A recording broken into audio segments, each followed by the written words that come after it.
لاہور میں ماحولیاتی آلودگی اور اسموگ کے تدارک کے لیے آگہی واک کا انعقاد کیا گیا، جس میں شہریوں کو اسموگ کے خطرات اور اس سے بچاؤ کی احتیاطی تدابیر کے بارے میں آگہی دی گئی۔ عدنان شیخ مزید بتائیں گے۔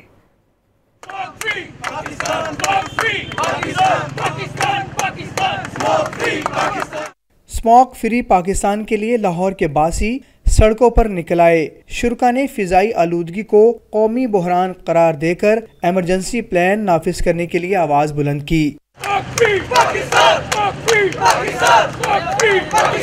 پنجاب اسمبلی کے سامنے جمع مظاہرین نے باور کروایا کہ ان کی سرگرمی کا مقصد شہریوں کو اسموگ کے تدارک سے متعلق شعور دینا ہے۔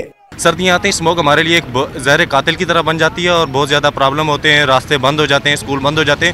تو اس مسئلے کا ایک پورا حل ہونا چاہیے جو کہ فوری طور پر اس ملک کی طرف سے، انتظامیہ کی طرف سے، گورنمنٹ کی طرف سے نافذ ہونا چاہیے۔ پورے پاکستان میں جو اسٹوڈنٹس ہیں، یونیورسٹیز کے، کالجز کے، اسکولز کے، ہم ان کو یہ شعور دیں گے کہ وہ زیادہ سے زیادہ درخت لگائیں اور درختوں کو لگا کر اس معاشرے کو، اس سوسائٹی کو اور اس انوائرمنٹ کو بہتر سے بہتر بنائیں۔ گورنمنٹ کو چاہیے اس وقت اسموگ ایمرجنسی پلان نافذ کیا جائے۔ یہ ہمارا قومی بحران کا مسئلہ ہے۔ پوری دنیا کے اندر دیکھیں، جب انڈیکس ریٹ یہاں پہ طے ہوتا ہے تو پوری دنیا میں جب پاکستان کا لاہور کا پہلا نمبر آتا ہے، فیصل آباد کا نمبر آتا ہے، تو یہ ہمارے لیے شرمندگی کا سبب بنتا ہے۔ طلبہ نے شاہراہ قائد اعظم پر شہریوں میں پمفلٹ اور پودے بھی تقسیم کیے۔ کیمرہ مین فاروق احمد کے ساتھ عدنان شیخ، ڈان نیوز، لاہور۔